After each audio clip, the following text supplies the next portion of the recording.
Après plus de 18 ans de voyage, business, crypto, j'accumule un paquet de casquettes. Et une des questions qu'on me pose le plus, c'est au final, Cédric, c'est quoi le plus compliqué? Apprendre la crypto ou bien alors apprendre le chinois? Bonne question. Alors déjà, le chinois, ok, les gens ils disent c'est une des langues les plus difficiles du monde et tout, mais au moins avec le chinois, quand tu te formes, tu peux te voir progresser jour après jour. La crypto, là où ça diffère, c'est que quand un pote me dit qu'il veut se former, je peux pas lui pondre un cours. Bien sûr, je peux lui apprendre à lire le marché, tu vois, analyser les news, lui expliquer les scams les plus fréquents, les trucs comme ça, mais en fait, ça c'est plutôt facile et il pourrait même le faire en fait en autodidacte. Le souci avec la crypto, c'est que tout ça, ça sert pas à grand chose finalement. Le plus difficile dans la crypto, c'est pas ça, c'est plutôt la nature humaine.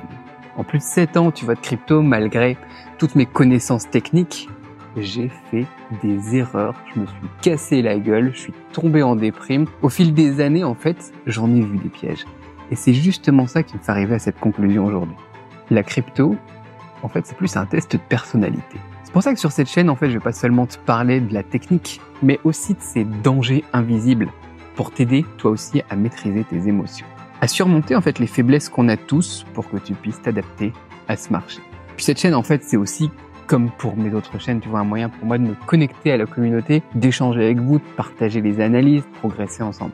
Puis je pourrais même d'ailleurs te partager des trucs sur des astuces, tu vois, sur la Chine et le chinois. Parce que dans ce milieu, en fait, c'est un gros plus. La commu chinoise, ça reste la plus importante et la plus influente. Follow the money, comme ils disent.